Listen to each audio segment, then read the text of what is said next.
The Tigers blew out the Pirates, and then they were blown out by the Pirates yesterday. Also, Scott Harris did an interview earlier this week where he was quoted by saying the Tigers need to build the foundation of the team before spending big on the roster. We'll break all that down on today's show.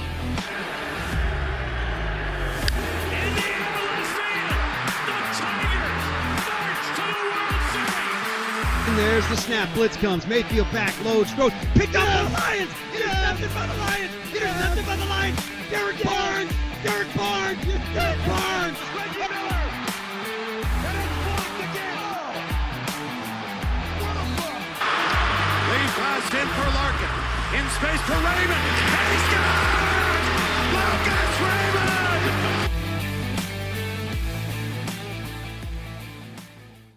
Welcome back to Detroit Sports Talk. Today's date is May 30th, 2024, and I am your host, Bobby Buckets. I want to thank you for taking the time to talk some Detroit sports today. Be sure to like the show, subscribe to the channel, comment your thoughts on today's topics, and follow me on Twitter at Bobby Buckets. We had no basketball to update you on from last night, but we have Game 5 tonight between the Mavs and the T-Wolves. Any updates across Detroit sports in general? This is kind of a Tigers-specific show today, but week two of OTAs for the Lions are taking place. We should be hearing any news any second, about Trajan Langdon officially signed or hired as the Pistons president of basketball of operations. And not a whole lot going on in the Red Wings world. We're still a month away from the draft, and then a couple days after that, free agency will begin. So let's go ahead and dive into the details of the Tigers doubleheader against the Pirates yesterday. First segment, we're going to be covering Game 1 of the doubleheader yesterday. Number one, doubleheaders being a part of the world of baseball is just wild. Trying to imagine a doubleheader in any other sport, to me, is crazy. Football, no way they're playing a doubleheader. Hockey, no way you're playing a doubleheader. Basketball, no, you're going to be gassed. Baseball, it's the only place that you could do that at. So Tigers won 8-0. Anytime you see a score like that, you can go ahead and assume that Tarek Schoolball was the one who pitched, and in this scenario, he was. 7 complete innings. He only gave up 3 hits, had 8 strikeouts, 1 walk, and no earned runs. So Scoobs is now 7-1 on the year, and he sports a 2.01 ERA with 80 strikeouts so far this season. Scooball's ERA is ranked 7th in the league. There's actually a Tigers pitcher that is a little bit higher. Reese Olson is 5th in the league with a 1.92 ERA. And Scooball's strikeouts are ranked 8th in the league. And there is another Tigers pitcher that is just above him at number 7 with 81 strikeouts is Jack Flaherty. Player of the game was Matt Vierling, who went 3 for 4 with 1 homer and 4 RBIs. That dude is on a tear and is currently the best player in baseball. Don't respond to that and rebuttal it at all. Tigers were also 5-10 with runners in scoring position. So we talked about how the offense, they have not been capitalizing recently with runners in scoring position, but frankly, in the past 5 games on a 5-game winning streak, they have been doing that. Unfortunately, no Kerry Carpenter in this doubleheader series. He's got a lower back injury, so we won't see his hot bat again for about the next week and a half or so. What were your thoughts on Game 1? The Tigers' performance in Game 1, let me know in the comments below or over on Twitter. All right, moving on to Game 2. Tigers get blown out this time and lose 2-10. Paul Skeens, the LSU legend. I've heard about him, never seen him pitch. Didn't get to watch him pitch live, but I watched the highlights. That guy's really good. He's really, really good. Shout out Livy Dunn, by the way, too. Pitched 6 innings. He had 3 hits, 9 strikeouts, a walk, and 2 earned runs. The hype around him, I've actually watched a couple of videos yesterday, and everybody was talking about his splinker. I was looking at Chris Castellani trying to figure out how you throw a splinker. combo between a splitter and a sinker. And he was throwing that thing at like 95 miles an hour. So you're throwing a fastball speed with movement like that. I don't know. Good luck trying to hit off that guy, unless you're Matt Vierling, because he hit another dinger. 4 home runs in the past 3 games and 10 RBIs in the past 4 games. Again, Matt Vierling is the best baseball player in the league. I can't even say it out loud because that's how good he is. And again, don't rebuttal that. For us, Kiter Montero made his MLB debut. And if you guys have not seen it yet, go find Carlos Guillen's Twitter. He posted a video of Montero showing up to Comerica Park, and he was on a bird scooter. So he was just coming down the sidewalk. There were Tigers fans walking to the game in front of him as he just rolls up on his little scooter. And Carlos Guillen I just think it's so funny that an MLB baseball player takes a bird scooter to the game. He's behind Detroit Tigers fans. He's being videoed. I loved everything about it. Just considering it was his MLB debut. I saw his girlfriend or his wife posted on Instagram just a picture about him getting called up and celebrating it. So just a lot of heartfelt moments there. I really enjoy, like when a player gets his first MLB hit and you see his dad in the crowd or his family afterwards going crazy. So just some cool content coming on social media with Montero's MLB debut. So in his debut, he pitched almost 5 innings. He had 4.1 innings pitched, only gave up 5 hits. He had 1 walk, 5 strikeouts. I mean, he dealt well. The only issue is he gave up 4 earned runs and 2 homers. So his slider yesterday was probably his best pitch that generated the most swings and misses. His fastball was decent, but from what I read into or looked into, he was a little fastball heavy where he was trying to throw pitches that maybe you can get away with in the minors, but that did not happen for him in the big league. So you'd also like for him to get a little bit deeper into the game, but in the minors, he's throwing about 5 innings as well. So if he is going to make a future as a big leaguer, you'd like to see him get a little deeper into the game, maybe get to that 6 inning, that 7 inning mark. But he is headed back to Toledo. He's heading back to AAA. So the only main concern I would say coming out of the doubleheader yesterday is Torkelson. And surprise, surprise, he is just having timing issues, continuing to have timing issues, specifically with fastballs. He went 0 of 8 with 4 strikeouts total. He went 0 for 4 in the first game with 1 strikeout, went 0 for 4 with 3 strikeouts in the second game, where Skeens just made easy work of Torque. So does moving him back down do him any good? I don't know. How do you get used to MLB pitching without playing in the MLB? Now, is his confidence shot and you got to try to bounce back there first before you get back into the MLB pitching? I have no idea, but what are your thoughts on game 2? What are your thoughts on Torkelson moving forward? What can we do for him that's going to get him the most help to improve right away? Let me know in the comments or over on Twitter. And lastly, Scott Harris, president of baseball operations for the Tigers, did an interview recently with MLB Now. I do not know much about Scott Harris. I know that this is his second year as the Tigers. Pobo was hired in 2022 when he was GM of the San Francisco Giants. So I want to go over a couple of quotes that I saw in this interview, and then we'll just react to them. So he said, "This is a young team still finding our way. We're searching for more consistency that comes from maturation of young starting players and hitters." I think that's fair, and I agree with that. You do need more consistency, frankly, on both sides of the ball, really more on the offensive side. But we've seen that over the past week where if they're trying to generate offense, they can do it. But for some reason, they're just too inconsistent. And we've seen times where they can't generate any runs. Look earlier to this month when they had 20 scoreless innings, 19 scoreless innings, whatever it was. He also said hard to take young hitters and put them up against guys like Jones and Skeens. So the 2 pitchers that they faced in the doubleheader with the Pirates. So tough to take young hitters, put them up against pitchers where they are going to see stuff that they do not see in the minor leagues.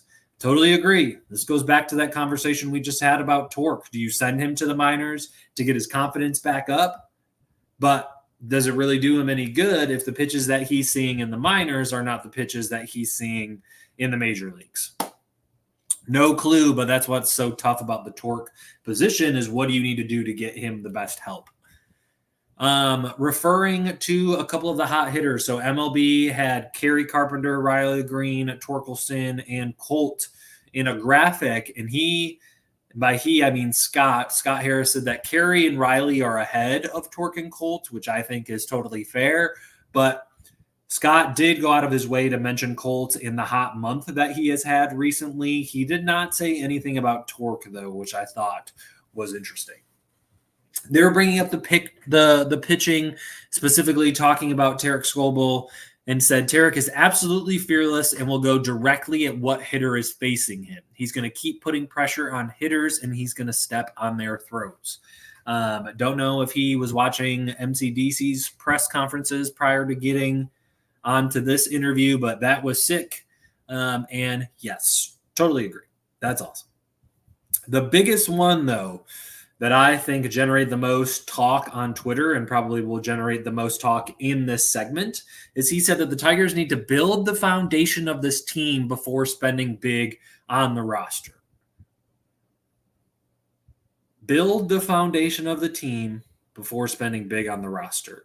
I just think that's a very interesting quote. One, because I'm not sure what the vision is. And two, you are in a sport that doesn't have a cap.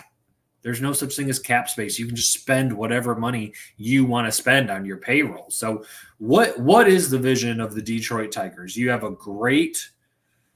plenty of young prospects. You've got guys in the minors who are up and coming.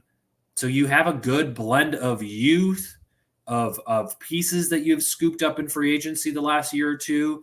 And maybe you're paying one guy big money, essentially, and that's Javi Baez. So you decided to spend $140 million on 6 years of Javi Baez. He's not going to be a free agent until 2028 when he turns 35.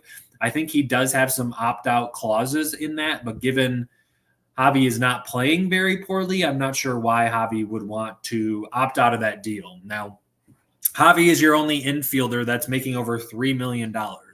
Colt Keith is your next highest infielder. So you go from about $23 million to $3 million. You're spending big on one guy in the infield.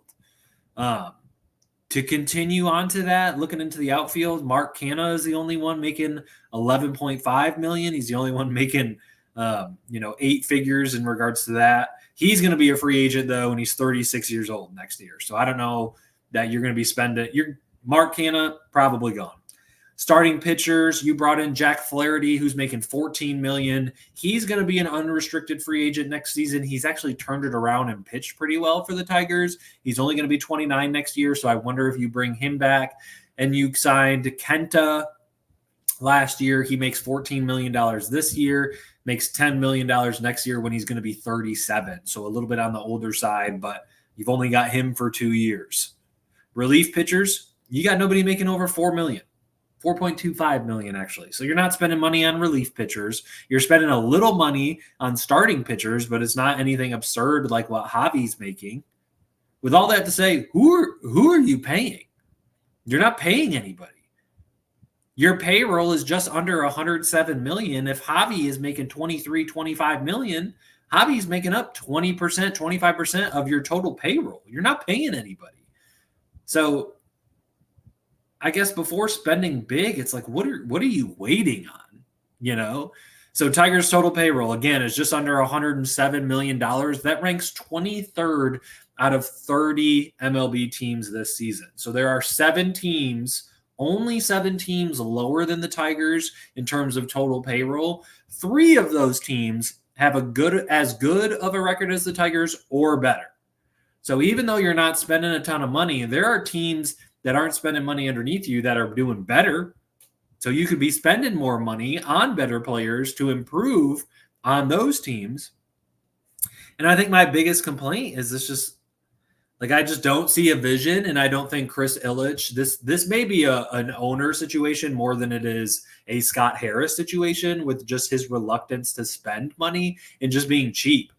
So if you want to build the foundation of the team, I think you have it. You have a ton of youth pieces, and you need to get vets who can complement those guys' weaknesses. This is very similar, I feel like, to the Detroit Pistons. You now have plenty of guys with youth, with potential on your team, and you now need to bring in players who are going to maximize their potential, right? Cade Cunningham needs shooters around him so that he can get to the rim. You're spacing the floor. He has a lob threat in Jalen Duren. And if he doesn't have something at the rim, he needs somebody to kick it out to who can hit a three. It's the same thing with the Tigers. Tigers need offense, yet you went and paid Javi Baez, who isn't generating the offense that you were hoping for. And then you went out and paid who else? You're not doing anything for these young guys, for the team, to complement their weaknesses. So that's my biggest issue is what do you want your foundation to be that all of a sudden you're going to spend? I would like for somebody to ask Scott Harris that. What does the foundation need to look like? What are you waiting for that then makes you want to spend money on this team? Because again, you're in a sport with no cap limit. You can spend whatever amount of money you want. The Tigers, $107 million in payroll, and they are 27-28. The Yankees, 3 times the amount. They are spending $305 million on their payroll. They're 38-19. They're a good team. The Phillies, spending 2.5 times. $245 million is their payroll, and they're 39-18. They're a good team.